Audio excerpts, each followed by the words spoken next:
Union has warned the upcoming strikes will be the largest of their kind in the world if the government does not negotiate on pay. Police searching for a missing couple and their baby have released a CCTV image believed to be of the mother, some 200 miles from where they were last seen. The image is thought to show Constance Martin at Harwich Port in Essex. Ms Martin, Mark Gordon and their child have been missing since their vehicle broke down on the M61 near Bolton on Thursday. Police are appealing for them to make contact and seek medical assistance.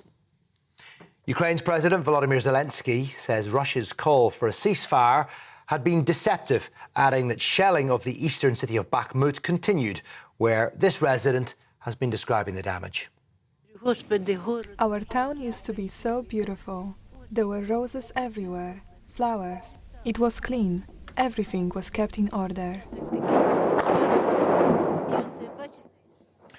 Well, Russian attacks have continued across Ukraine in violation of the 36-hour self-declared ceasefire for Orthodox Christmas, which has now ended. The Kremlin claims its troops, though, only fired in retaliation to attacks from Ukrainian forces. The Foreign Secretary has condemned Iran's execution of 2 protesters as abhorrent and has urged the regime to immediately end the violence against its own people. Iran hanged the 2 men for allegedly killing a member of the security forces during nationwide demonstrations following the death of the 22-year-old Kurdish-Iranian woman Mahsa Amini last September. Human rights groups have described their trial as a sham. Prince Harry's revealed he only cried once over the death of his mother, the Princess of Wales, at her burial. The Duke of Sussex added neither he nor his brother, Prince William, were able to show any emotion as they met mourners, and that he felt guilt while walking outside Kensington Palace following his mother's death in 1997. In the interview on ITV promoting his memoir, Harry says everyone knows where they were and what they were doing the night my mother died.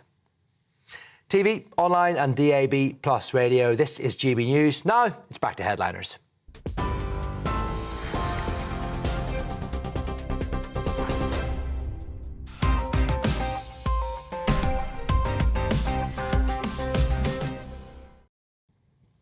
Good evening. A brunette, a blonde and a redhead walk into the GB News studios. It's Headliners. I'm your host, Diane Spencer, and with me I have the wonderful Cressida Wetton and the marvellous Sajila Kershi. They showed them in completely the wrong order, but that's OK. We're just going to carry on.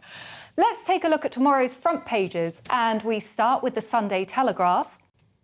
So, Prince Harry's guilt. I couldn't cry in public when my mother died.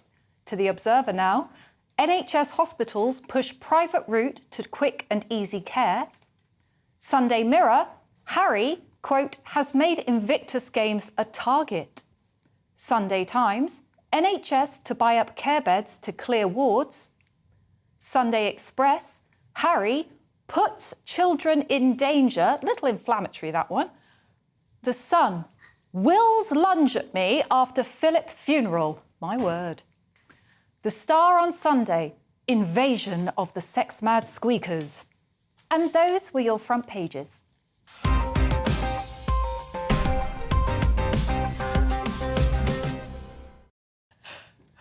Let's kick off with the front page of the Sunday Telegraph. You were chomping at the bit. I was a bit keen there. I love a bit of family guilt. So, Prince Harry's guilt. I couldn't cry in public when my mother died. So, Duke of Sussex has revealed he felt guilt over not being able to cry when he and Wills were greeting all the mourners after his mother's death, and he couldn't do it. He said it was not until he watched her coffin actually going into the ground, which is the moment that would make you cry, isn't it? Deeply heartbreaking. Isn't it? He was 12 when he lost his mother. So, I mean, I know we talk about them being privileged, but is there any such thing as a privileged 12-year-old who's lost their mother? I mean, I just think that's horrendous. So in his memoirs, he's saying that he thinks his inability to cry in public may have stemmed from his family's insistence on not openly showing emotion. I mean, so this is... He's certainly making up for it now. Yeah. You say, Sajila? No, I know, but it's interesting because the whole fallout, everything that's happening with Harry, I mean, I'm old enough to remember what I was doing at the moment that it was announced that Dinah died when his mother died. What were you doing? I was actually breastfeeding my baby, and it was early in the morning, and I had the TV on low, And so it just had Diana's photo in a polo neck, black polo neck jumper. Wow. And I was like, oh my God, and then I put that up. And then I tried to wake everyone up, and it was, oh, just leave me sleeping. I was like, but Princess Diana's died, it's really serious. But yeah, so I remember, him walking behind his mother's coffin is such an iconic moment. Yep. And although he says he couldn't cry, I understand that. Maybe not necessarily for the family, but I understand that my sister, when my father died, she couldn't cry, and you can't cry in demand. And in fact, I'm just to have a little plug. I'm doing a podcast called Dead Good, which will be released this month about bereavement. But the fact is that we all grieve differently, and he is a very, he's a troubled soul, and all of this soul bearing is down to that moment when he lost his mother. And so I feel sorry for him. Do you think it's all coming out? And don't you think it's partly just that he's had such an unusual life? Yeah. I mean, and that's what he's saying, isn't it? That they never showed any emotion. It's just not in the family tradition. So he couldn't do it. Which is just incredible, considering he had to shake hands with all the people, and he says that their hands were wet. Which makes me feel a bit icky. Well, I mean, also, like, now, post-pandemic times, Yeah. their hands were wet. Oh, I got masks, like, psh, psh, psh. But, yeah... no antibacterial. No. But don't you think that's a bit odd, that people have got wet hands and their eyes are a bit red, but what could the connection possibly be? I mean, come on, Harry, you're a person. No, but also, I'm a bit annoyed with the public. It's like, you're about to shake a royal family member that you're not going to meet often. At least wipe your hands down, guys. Come on. Right, we're going to move on to the Sunday Mirror now, and there's more on Prince Harry on the front page of the Mirror. We've got all sorts on the front of the Mirror. We'll get to the Prince Harry bit. We've got Kim Marsh exclusive. I know how it feels to struggle to make ends meet. I suppose it was before the days of... whatever that band was she was in. And then we've got Yes You Can with Slimming World, like, a body's basically like Christmas, like, bowl, like over binging, shaming us, like, you've eaten a lot, now time to get down to the... advert. The advert, and then we've got the royal security warning. Harry has made Invictus Games a target. This is a comment from Admiral Lord West. And he says that the threat level will definitely be higher now, and that at the Invictus Games, basically it could be a target for extremists, for the Taliban. Well, I'd like to say, Lord, whatever his name is, Admiral Lord thingy, right? Maybe you've just given them an idea now to go and attack the Invictus, because they might not have thought of that before, because they're not very bright, the Taliban. Yeah, well, I agree with you on that. But I don't think that in terms of attacking people, they're quite good at that. Like, that's one of the things they do remember to do. Educating girls, less so, but attacking people, always top of their list. So he's just given them ideas. I heard somebody this week saying that because of his experiences in Afghanistan, he might be suffering from PTSD. Yeah. And that one of the things people do, actually complex C PTSD, is that they self-sabotage up to sort of a dozen years later. Oh, yeah. So one of the theories is that all this kind of explosive, what's the word for it? Self-sabotage. It's potentially, as a result, I mean, that doesn't explain why everybody else in Afghanistan hasn't done the same thing. Maybe they didn't have the opportunity. Well, they've not been offered. We don't hear about it. Right. Why would we hear about this? Because I don't think we support our veterans very well. But why would we hear about other veterans kind of dealing with what they've been through in different ways? But we see him in a very public way. And on top of what he went through in Afghanistan, he also has that shocking event of walking behind his mother's coffin when he's 12, and the entire world gets to stare at him. I mean, at the moment, you want the most privacy. Yeah. Next up, we're going to the Observer, and we're going to change topics. We're going to talk about the NHS, Cressida. The NHS, so the Observer is saying NHS hospitals push private route to quick and easy care. And quick and easy is in quote marks there, because I don't know, it might be quick, but I don't know how easy it is. They're potentially offering hip replacements from £10,000. I don't think many people have got £10,000 lying around, but maybe that's better than waiting. I do have 2 hips. Are you allowed to sort of sell off a hip? You know how people give away... Donate one. Get one swap, keep swap. I don't know. No, sorry. Well, you probably still have to have... I don't think it's just the apparatus. I think the labour cost would be quite high as well. And this is because, obviously, there's record waiting lists. Apparently, at the moment, there's 7.21 million people waiting for NHS treatment in England. Routine breaches of the maximum waiting time, which should be 18 weeks. So I don't know. What do? Do you rate the... It's quietly becoming privatised. That's what's happening. It's like they're trying to force you to go and pay for your own treatments that you're so desperate that you end up paying for it. Hip replacements are quite common, especially, we get an ageing population and, and health, obviously, as you get older, there's certain things that are going to happen. No pensioner's going to have £10,000 spare to kind of do that. And isn't that the group of people who have spent most of their lives paying into the NHS? Yeah. Oh, aren't they absolutely. the group of people who have spent all their lives working really hard, paying all their dues, paying all their taxes? They are exactly the people who should be able to get that. Now, what also I have an issue with this, they say, oh, it doesn't affect the timing of all the NHS stuff. When you pay to jump to the front of the queue, don't worry, you won't be affecting somebody on an NHS waiting list. I'm so sorry. No, you are. How does that work? Because that's a case of, I'm sorry, I've got to talk about it in comedian terms, venue booking, right? You've booked a show, and if you then bump that show and you say, no, I'm going to stick somebody else in the venue before you, you've been bumped. Turning people to open mic. Well, I thought, oh, you're taking one for the team, you're paying for your own surgery, so you're taking the money, you're putting in money where it wouldn't be there. But I know you're right. A doctor only has one pair of hands. But also, this goes back to what this country does very well, is when the chips are down, we always seem to target those who need it the most. Yeah. And that is really troubling. So it's just like furlough. Yeah. Laptop classes all carry on regardless. Well, comedians, we didn't get no furlough, did we? We're still a bit bitter about that. Before the comedians go on strike, we're going to finish this section with the Daily Star on Sunday and an upcoming invasion. Sajila. OK, so I'm going to go round about the Daily Star because I always find them quite fascinating, their front pages. So we've got Shy Guy's royal blush in Sin City. We've got Prince Harry with a little mask over his eyes to try and disguise him, but I think I've guessed. I don't know, or maybe I've given a spoiler alert here, but it is Prince Harry. They've already done that joke, haven't they, recently, over Meghan's eyes? Have they? Or somebody has. OK, I don't know. Yeah, all right, drop me under the bus. Why don't you, Chris? Someone else has done that joke, Sajila. I think you've just done it live TV. They've done the eyes. The star. Oh, the star. Well, they're going to repeat the same stuff, let's face it. So the main story... Well, they call Harry bloke who must not be named. They call him stuff like that's hilarious. That's so funny. And I was joking when oh, my God, the bloke who must not be named. That's amazing. So there's apparently mouse mayhem. So there's an invasion of the sex-mad squeakers. Spanish mega mice are to take over. So this isn't your dodgy, noisy neighbours. So the Spanish mouse invasion is set to... Basically, they've been breeding, obviously, as you know, that mice breed. And can I just say, our producer... he gave me the story, which is so true. It's like... For the rats. Yeah, the rats, yeah. So did you know that rats... they did an experiment where they...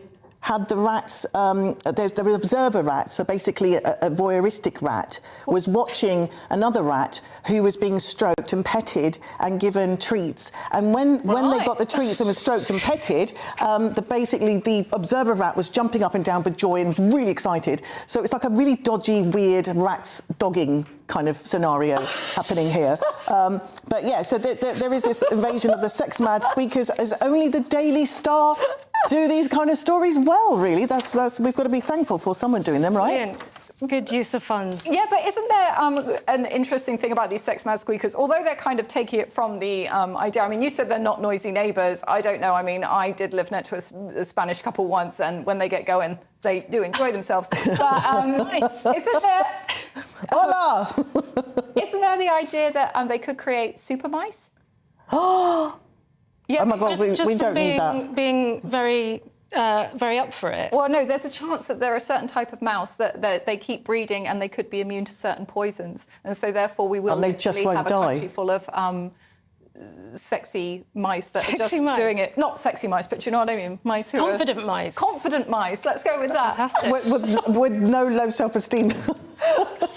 OK, so that's the front pages in the bag. Join us for part 2, where we will be talking about presidential pant-wetting, the tears of a prince, and should white voices stay out of nature documentaries? See you soon.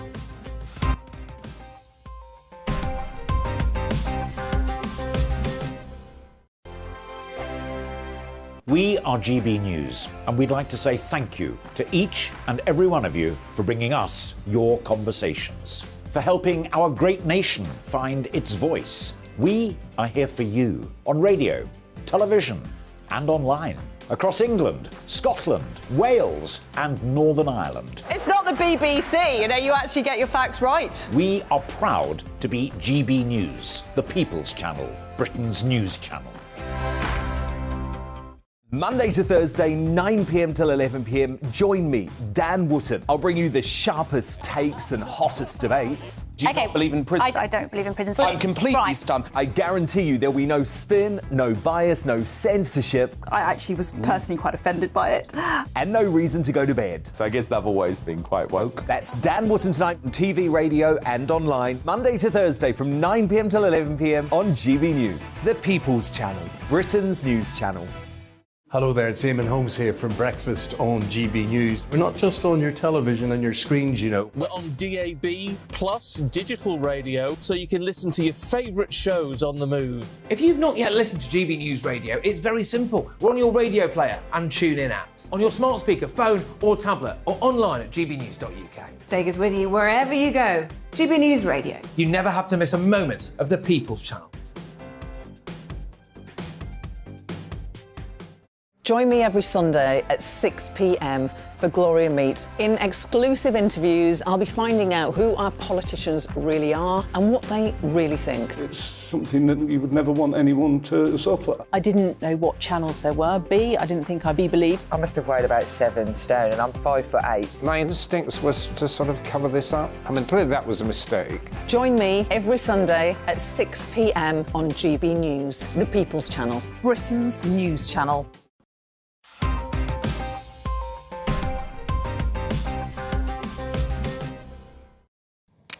Welcome back to Headliners. I'm Diane Spencer. Next to me are my sisters from other misters, Sajila Kershi and Cressida Wetton.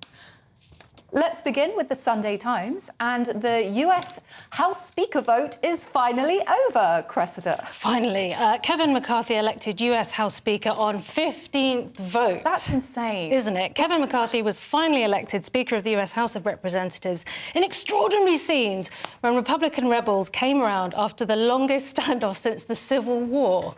The Californian congressman won the 15th vote of the full chamber after making a series of concessions to his party's ultra-conservative faction and allegedly after Donald Trump intervened to put the last-minute pressure on them. Did you see the footage? No. Yeah, I did. So the footage is really interesting because you've got different clips. There's a guy who comes running down to sort of have a word. And bear in mind, this is like exactly a year after the January the 6th Capitol riots. And then another dude just tries to leap on him from behind and put his hand over his mouth. Don't do it. Yeah, but it's I think they were all just very tired. They needed a sandwich and a break. It's unbelievable. You think the whole of the American Congress were just hangry?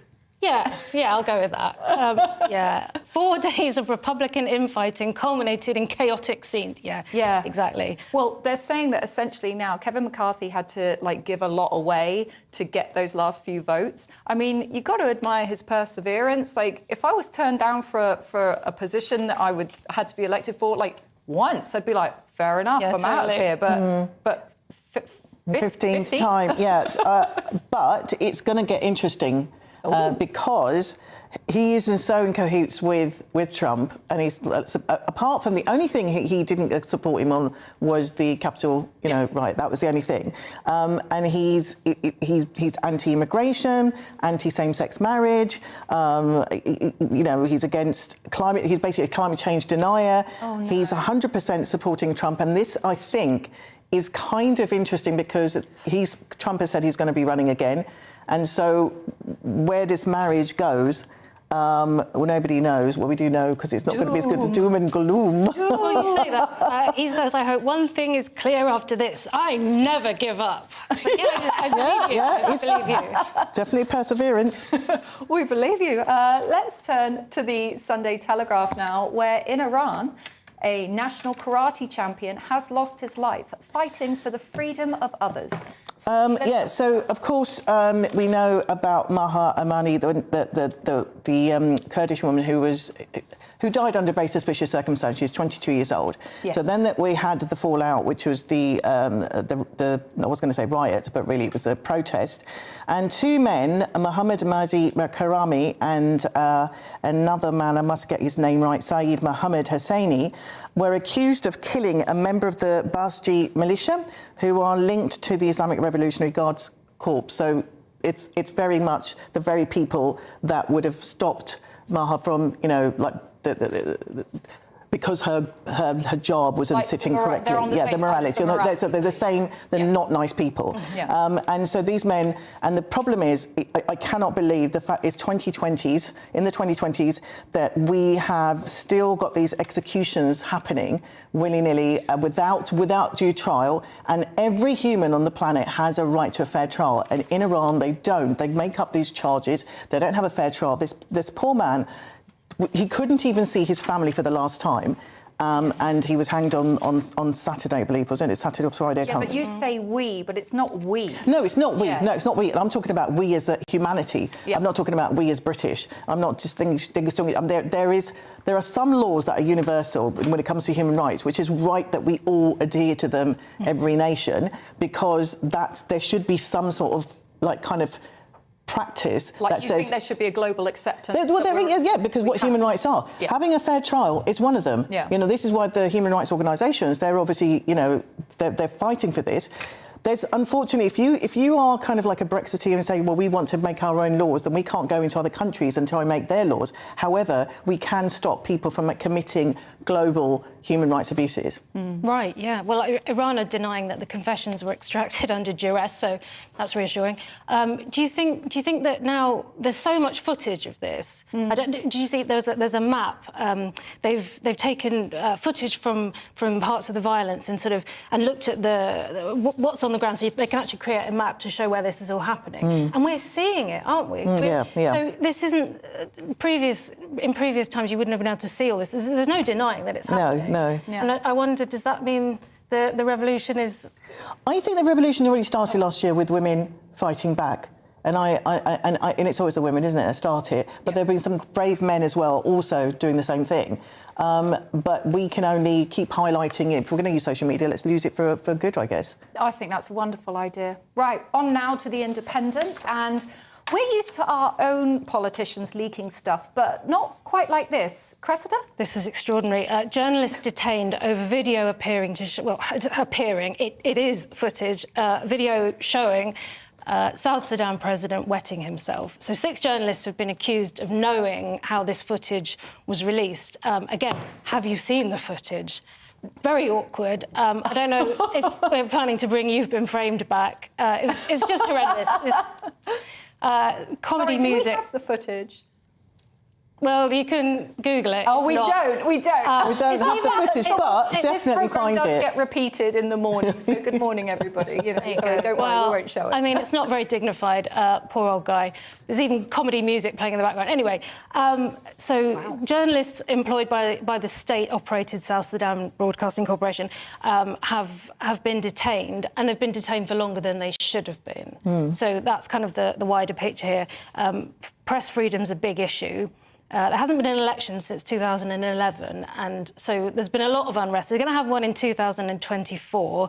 I don't know whether this footage is going to help President Kiir.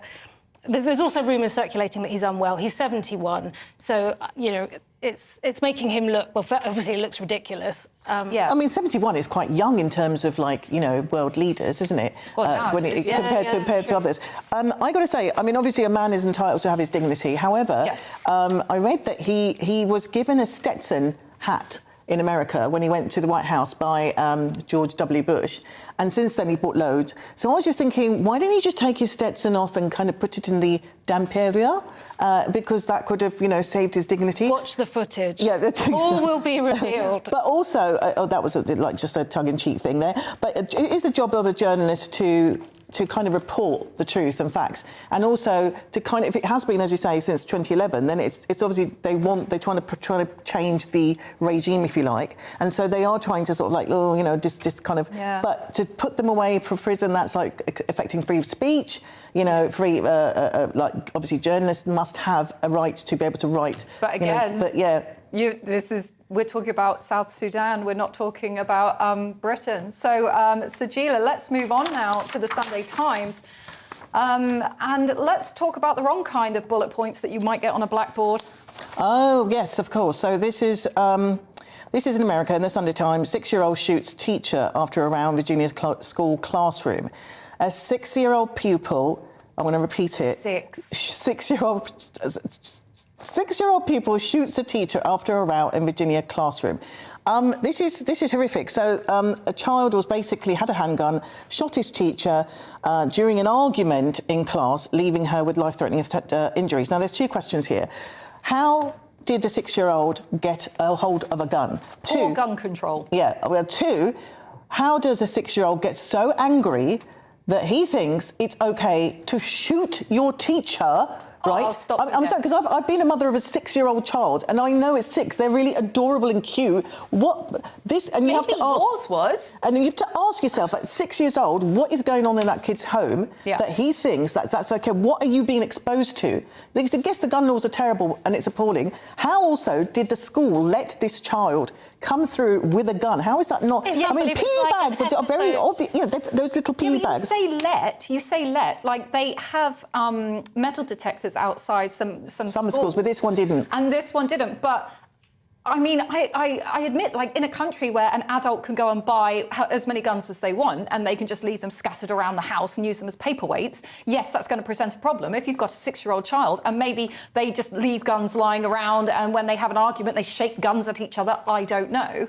But this is very typical of, I would say, a place where guns are prolific and not everybody has to keep them locked up, even though they say they do. Because they fib. It's like people fibbing on their insurance. I think the parents have had a lucky escape. I mean, this. Well, I think we're going to see the parents being dragged through the news soon. Right, sure. Yeah, they should if your really. 6-year-old's got access to a gun, the child could have shot himself. I mean, obviously it's horrendous that the teacher's been shot. Fantastic that she's still alive. I hope she recovers. It's just like it's like an episode of South Park. It's unbelievable. I thought it was a misprint, you know? Yeah, 6. Maybe they meant 16. Right. Yeah, right, that 60. Maybe it was a teacher. There's no hormones at 6. Yeah. What? You always wonder if it's a mistake, but it sounds like it was. And also, I used to go into school to help the 6-year-olds, and it's like 6-year-olds are... Well, of course, as you said, it's not happening here. It's happening elsewhere, so we don't have to worry about it. That's not what I said. So, to the Sunday Telegraph now, where... let's be blunt, some posh Thatcherite is trying to do Sir David Attenborough out of a job, Cressida. If you want to put it like that. White narrators on nature programmes could stop ethnic minorities from watching. So a 2022 report funded by the Environment Agency found that this may make the sector feel inaccessible to people of colour. Nature documentaries presented by white male voices. One white male voice, right? Mr. Attenborough? No? Yeah. Multiple ones? OK, I don't know. Nature documentaries presented by white male voices, this is a bit confusing, because at the beginning it sounds like they're saying might stop people watching the documentaries. But later on, it talks about people working in the profession. So maybe it's the same thing, you know. But anyway, the research was uncovered by Conservative Way Forward, a Thatcherite pressure group, which found that Natural England and the Environment Agency... So they've got a combined annual budget of 1.3 billion, and everyone's looking at this saying it's a waste of money. It doesn't actually say how much they spent on this, so it might not be. Yeah, but don't you think that, like, when you're listening to a nature documentary, are you really concerned about the skin colour of the person talking? I'm not even thinking about the skin colour. I'm thinking about the penguin. I don't know about you. What do you think? I'm focusing on the creatures in front of me. Yeah. But also, can I just say, if you are listening on radio right now, I am not white, and yet I sound very British, don't I? So I don't think you can tell what you think they're gonna get ethnicity, and that actually in itself is quite racist, because you're assuming it's like when I get cast as my own age, my playing age, and English is not my first language, and I get and can you do an Indian accent, please? And I was like, why has my character, and this is like I said, English is not my fact. Why has she got an Indian accent? And so it's that kind of, and also this £1 million, they just want to burn it on nonsense. Give it to Richard Attenborough. He's earned it. He's done his do a bit of research. Well, that is it for this section. Coming up, we've got fantastic uses of public money, the amazing consequences of grade inflation, and a whole lot of sarcasm. See you in 2.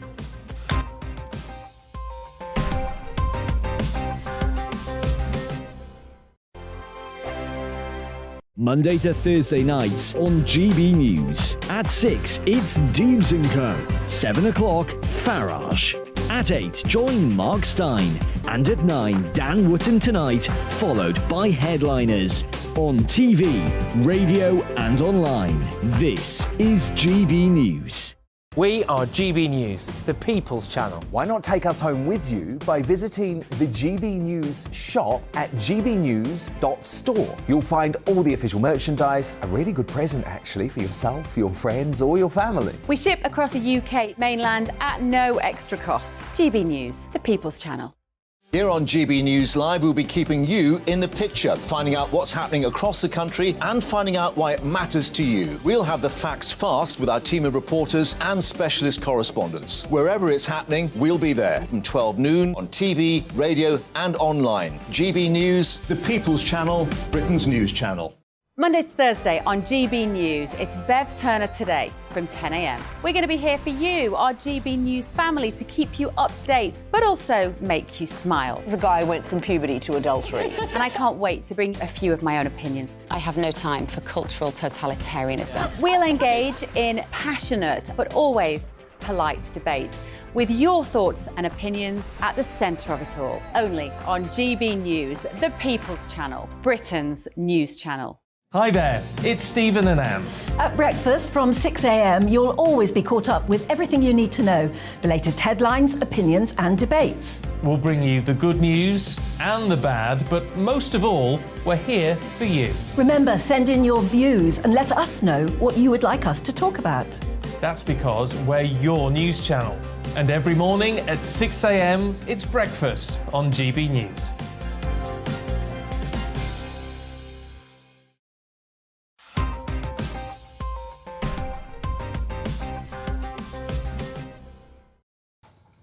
Welcome back to Headliners. Let's get straight to it with the Sunday Telegraph. And with crime rates soaring, what our citizens really need are police carrying rainbow-coloured sporks. Right, Sajila? Oh, my gosh, I'm going to need my readers for this because I just can't believe I actually read this nonsense. I am absolutely fuming. OK, firstly, can I just say, I thought we had real acceptance and inclusivity in the UK, that we accept our LGBTQI plus extra, right? But the UK police forces have spent 66,000 on LGBT rainbow cars, shoelaces, and flags. Gosh, they were obviously. Look at that. Oh. And the shoelaces were made in obviously some sweatshop somewhere. Look at that car. Isn't that what you want? Because rainbow fuzzy bugs. Right when you've been burgled, that's what you want to turn and up. that pulls up. I'll be more scared of that, like thinking they're going to crash my place, and not realise it's the police. Like, the police need to look like the police. I'd do a drugs test on them. I'd be like, Sorry, they are so high. I'm like, do I report a burglary or buy an ice cream? What do I do? Okay, fun way to go. Yeah, exactly. And this is so much money. So, okay, in terms of areas of how much money they spend, right? So the highest spender on this merchandise. I'm not a fan of merchandise unless it's stuff for my show, right? Unless it's for Edinburgh shows. I do not care for merchandise at big organisations. The highest spender was South Wales Police, which racked up £24,000 on rainbow flags, face paints, T-shirts, badges, pens, sporks. What the hell is sporks? I don't know what sporks you need an LGBTQ plus spork. What is a spork? It's a spoon and a fork. Oh my God! Okay, second pious spenders were Kent police, who forked out £8,000 on paper stickers, curvy pens. What is that like? Because it might be offensive to skinny pencils, like so they have to have the curvy ones. I'm making up the curvy quota today, right? So what the hell is that? Third, Lancashire police purchased £1,500 worth of rainbow lip balm flags. I go with the lip balm. We always need lip balm, girls, because I saw you putting yours on yet. Wiltshire police, I've got mine here, my Vaseline, just in case to keep my moist lips. Wiltshire police forked out 538 on lanyards and rainbow fuzzy bugs. Amazing. No crimes being solved. No, lowest record of crimes being solved, Ever. highest crime rate. Fantastic. So we're going to move on, and our next article is in the Mail on Sunday, and it's great. It's really, really brilliant. It's so great. Tell us about this incredible, marvellous and liberating idea, Cressida. Well, they've already broken the rules with the headline. Great idea, sir. Woke school bans teachers from using sarcasm in the classroom. Skegness Academy in Lincolnshire stopped the use of irony to convey contempt as part of a guide to support staff. I'm not sure about that. I mean, I was told once passive-aggressive is better than aggressive-aggressive. So if you've got a teacher that wants to be... We're British. Right. Passive-aggressive is the way. Take that away from... I mean, poor teachers, they haven't got anything else, have they? No, they haven't. That's a very good point. They haven't got anything else. I don't know how they do it. But so the phrase banned is being used. The idea is that the teachers are being told not to be sarcastic towards children. You know, and there's some argument for that, isn't it? I remember having horrible sarcastic teachers. That doesn't make you learn anything. You know, and they're saying that for kids with special educational needs, but you would hope that a good teacher would be able to judge when it was appropriate to be sarcastic or not. And what's really funny is the teachers have come back, the parents have come back, and they don't like this idea because apparently some of their favourite teachers are the sarcastic ones. Yeah, and so were mine. Right. It just shows you said a bit of personality. So she was saying that she had some sarcasm when you were at school. Oh, yeah. Do we need to go back and revisit that hashtag, you know, sarcasm, me too? Is that a new movement now? Obviously, I'm a victim. I don't know.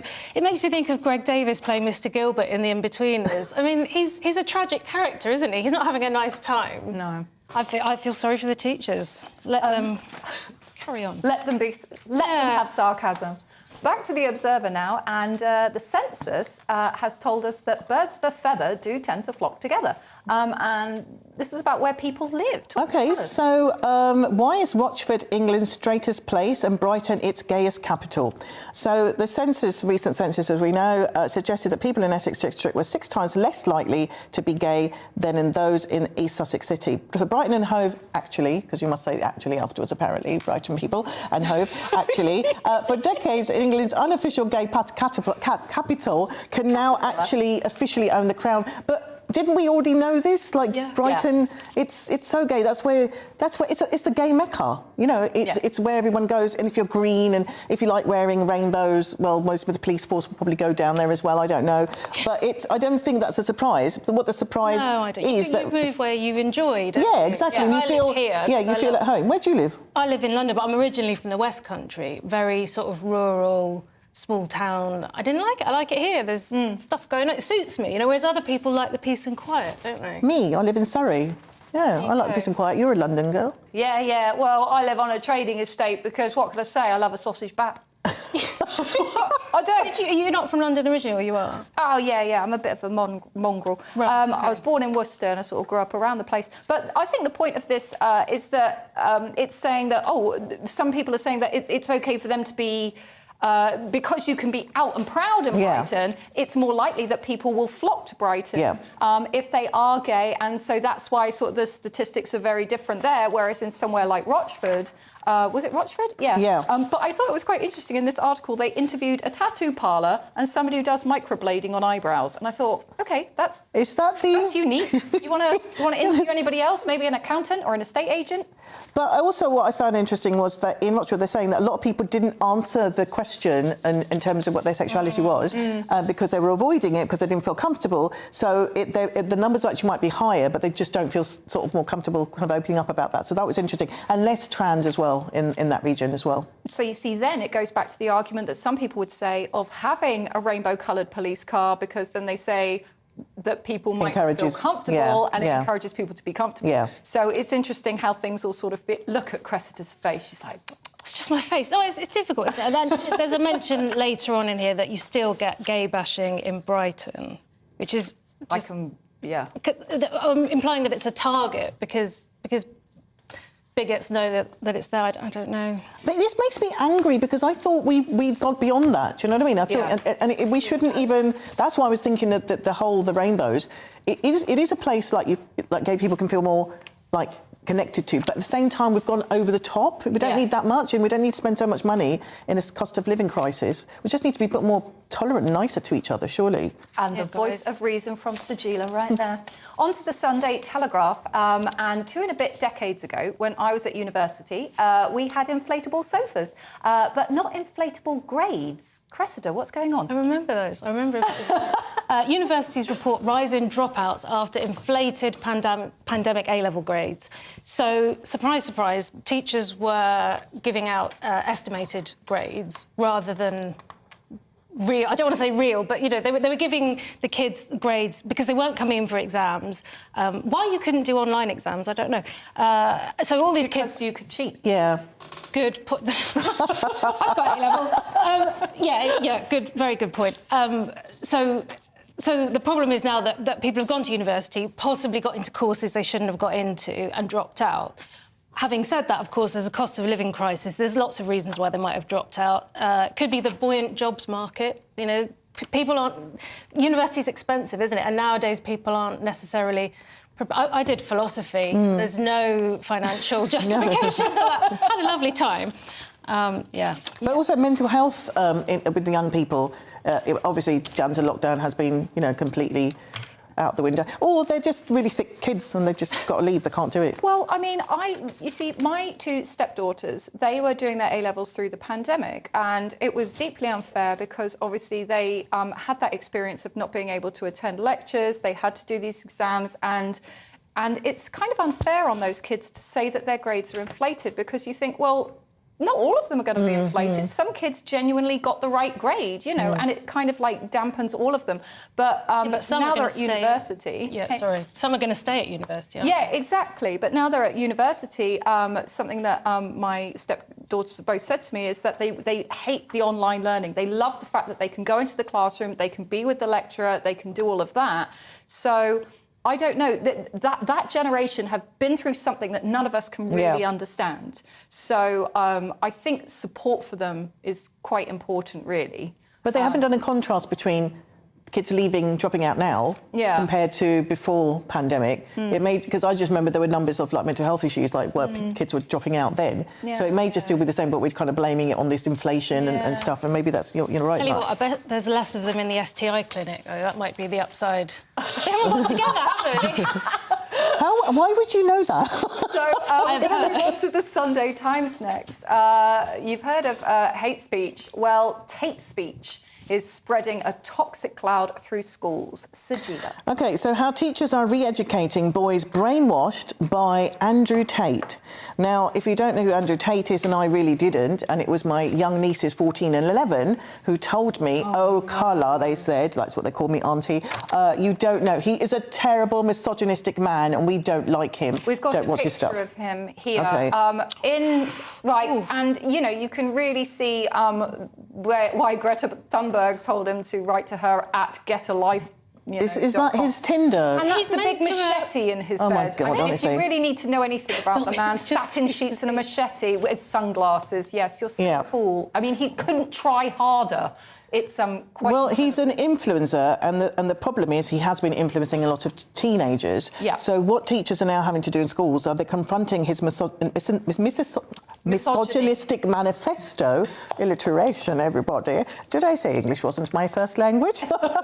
Well, you know, to bespoke lessons. And I think normally I would say don't let the state kind of intervene, but it is so vile, and he has really influenced young boys into thinking really vile things like, you know, women are there for sex, women are there to be in the kitchen.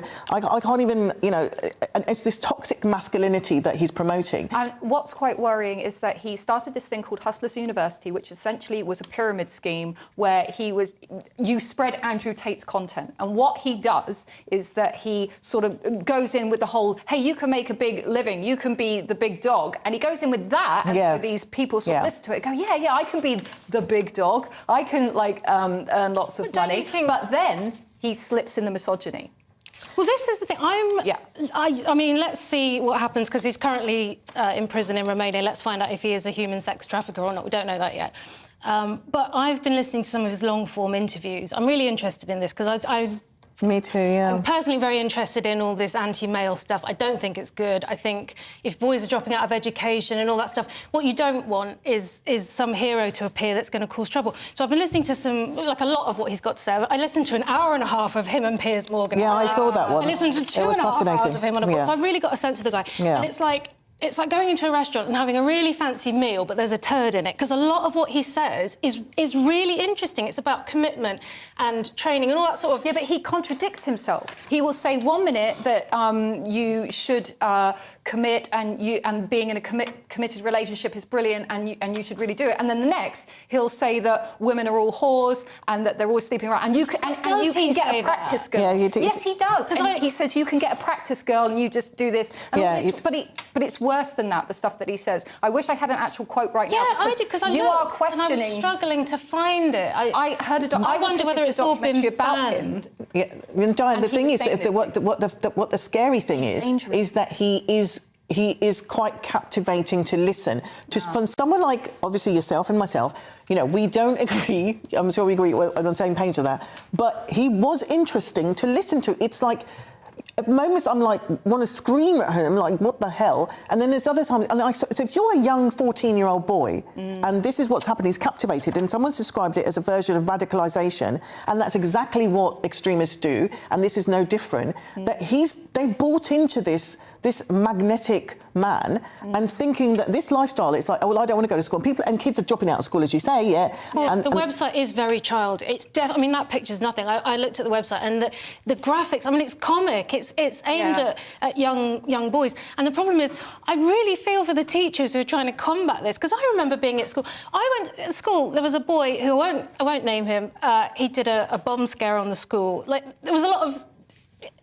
Kids like naughty things. Yeah, they do. And I don't know, actually, this might like backfire, because obviously if you ban or if you try and stop something, kids, they will go more towards it. It's a difficult one. Underground. OK, so that's it for part 3. Coming up, the world's smartest dog, Nottinghamshire's stupidest drivers, and the UK's sexiest accent.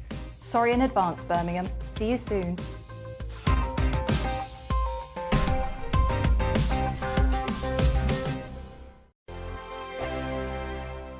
Every morning from 6 o'clock, we'll wake you up with GB News Breakfast with all the stories you didn't know from the night before. So whether it's serious news, entertainment, or your own views from all over our great nation, we're here to kick off your day with a smile. And the national media should be reflecting and reporting what's happening here. You will notice the northwestern accents. Whether you're with us on TV, radio, or online, every morning, it's breakfast from 6 a.m. Hope you can join us. We are GB News, right across the nation. You can get us on television, on radio, on digital. We're absolutely everywhere. Amazing! You see, amazing! You remind me of me in the European Parliament. But here's the most important bit. We are not part of the mainstream establishment. We think and speak just like you do. We are the People's Channel. Magnificent. That's really, really thoughtful. Come and join us on GB News, the People's News Channel.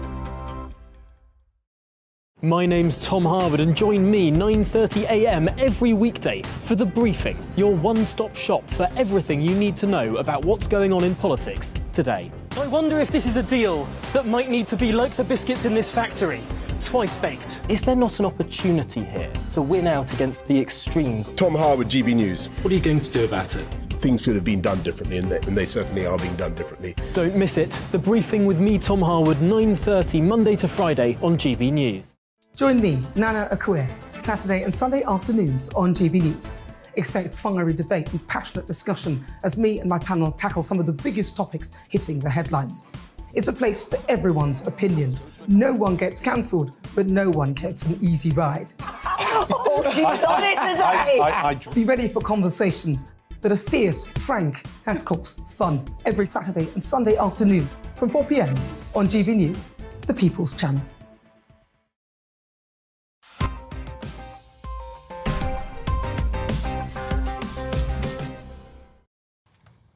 Welcome back to the final part of Headliners, and let's kick off with the Sunday Times. And in an unusual move, a celebrity cook is suggesting we fight food poverty using hammers and knives. Cressida. This is brilliant. Celebrity cook Jack Monroe gets, it says fried, I thought it should say fired, after recipe book is branded a danger.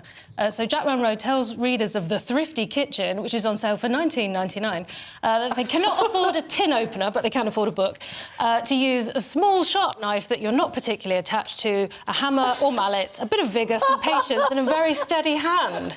So what is this? Do you know, I've heard it all now. But this Jack Monroe is basically an underachieving wannabe Bear Grylls of suburbia. That's what I think is happening here. Get it's off like, the fence, I'm just being passive aggressive here, guys, and I think their ideas are amazing. Totally amazing. We're trying to give it away through food banks, and the food banks have said no. I know it's ridiculous, but can I just say, using the knife and the hammer.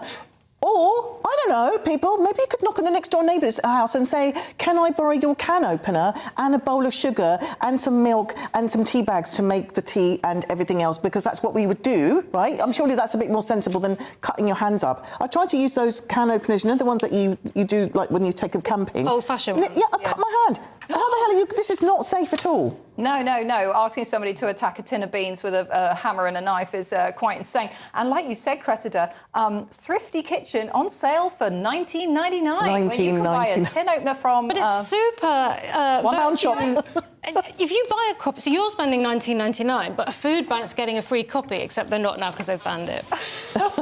Let's go to the Daily Star. Now, Sajila, if you were single and needed to write what you were looking for, would you put tall, dark, handsome and with a Mancunian accent? Do you know, it's never one that I've thought of as a sexy one, but UK sexiest accents is revealed by a study, and it is, number one, is Mancunian accent. You know, I'm from Manchester, take your knickers off. I don't know how that sounds. That doesn't sound sexy to me, but apparently it is. Second is Irish, and I'm disappointed because I think the Irish accent is so sexy. But which Irish? But not Northern Ireland, not like there's a balm under your car, you nook the balm. Not, but you know, the other Irish, all right? So the softer Irish. And then third is Scouser. Okay. Liverpool. Not for me. Feeling in Liverpool. And London fourth, Wales fifth. And worldwide, though, it's Italian and French. And I kind of have to go with that because we were talking about earlier, the Italian, you know, the hand movements and the French, they are so sweet and they are so sexy. And I'm just like, oh, quick, I'm melting. Do you think this is just going to... I don't think it's something you can change about somebody. I mean, you can buy them a new jumper. You can't say, could you do a voice? Maybe you can ask that. I wonder if it's going to lead to vocal catfishing. Is that possible? That's you just invented something. Oh, God, Andrew Tate will love it. Yeah, Andrew Tate can start doing an Italian accent and get more women. But you I'm worried about you. I am. I'm worried about you. Have you? Has Kevin got a accent? My husband? Yeah. No, but you know, he's just gorgeous.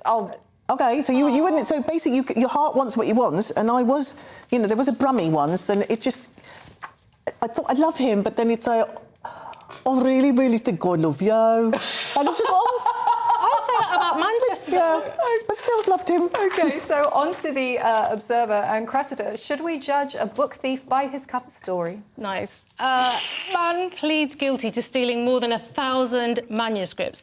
This is crazy. An Italian man, you'd like that, has admitted to stealing more than 1,000. He's stolen 1,000 books.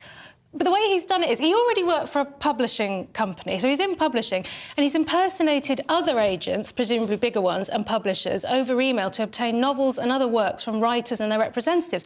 So he's created more than 160 fraudulent domains and then approached people, famous writers, and got them, he's kind of tricked them out of their books.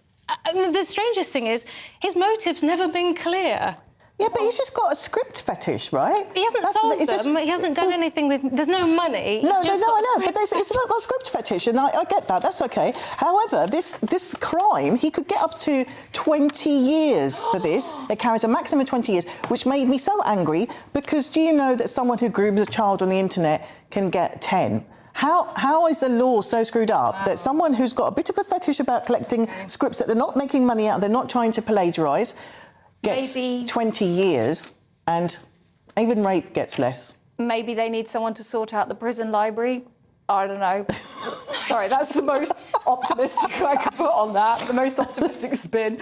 And we're going to go to the Sunday Telegraph now. The world's smartest dog has been revealed. Now, presumably, this was a pretty rigorous process. Lots of a rough tick. Sheila. I see what you did there. So basically, 1,000 dogs entered without their... Yeah, entered 1,000 dogs from 13 different breeds on their competence and in cognitive and behavioural tasks. Sort of like a Miss World, but more for competence and not for the looks Please as don't much. tell me there's a bikini now. Yeah, I'm all there for was like a bikini. dogs in costumes, but no swimwear. Yeah, and so Border Collie is often thought as the world's most smartest dog. I didn't know that, because apparently they're good with sheep, yeah, and herding them, and they're good with crowds, yeah.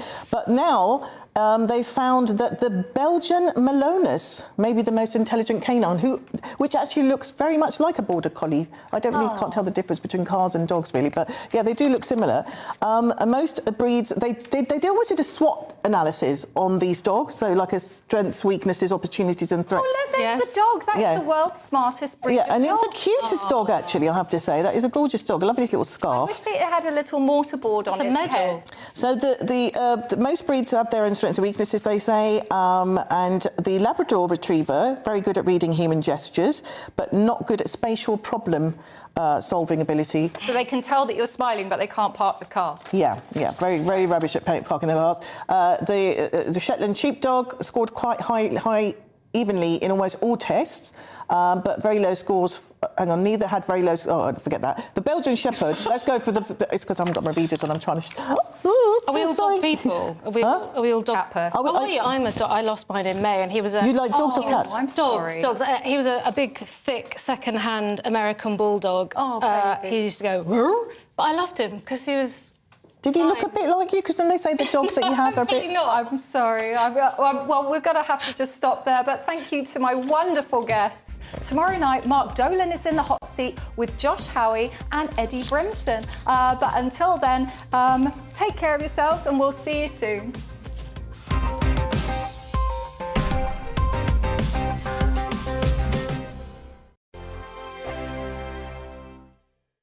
I'm Mark Dolan. Join me at 11 on GB News for Headliners, in which I'll be joined by two of the UK's top comedians discussing tomorrow's papers. If it's an important story, we'll cover it, but we'll have some fun along the way. Headliners, the late-night paper review that won't send you to sleep like the others will. 7 nights a week at 11 p.m. on GB News.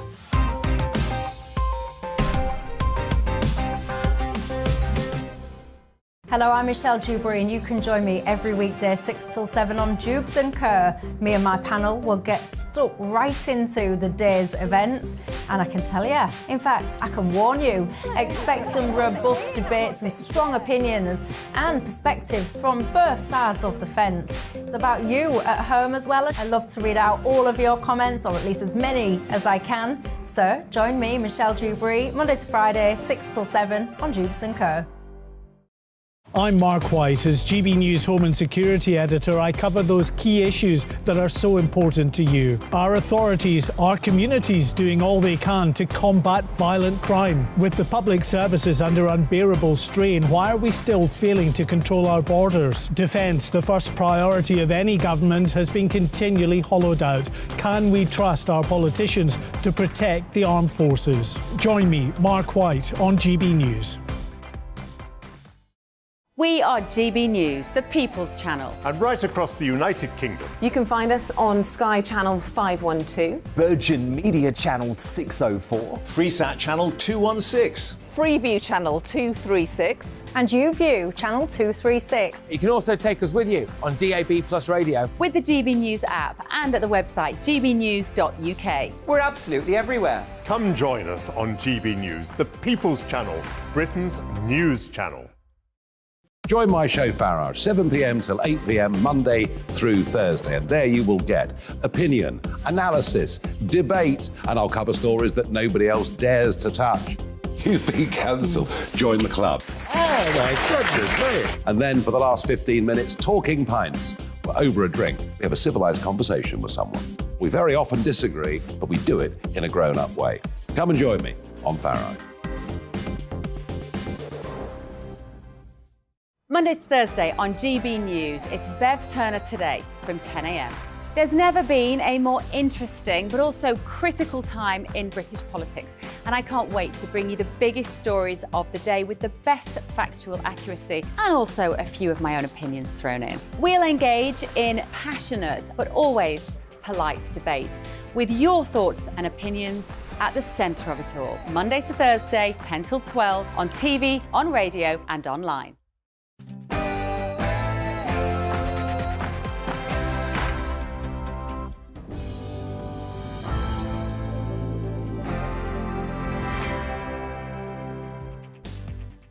Good evening, everyone. You're watching Neil Oliver live on GB News TV and on radio. Tonight on the programme, we'll be discussing the UK Health Security Agency advice for people who are ill to resume wearing face masks. We'll be assessing Prime Minister Rishi Sunak's education plans, including his eye-catching idea for pupils to study maths until they turn 18. Thought of it turns my blood cold.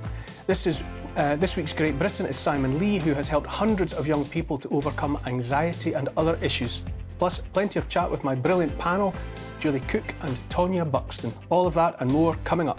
But first, an update on the latest news from Aaron Armstrong.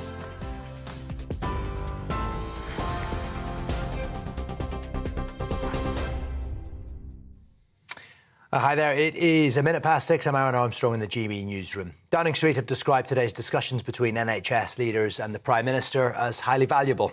Rishi Sunak reiterated his commitment to provide £14 billion of additional funding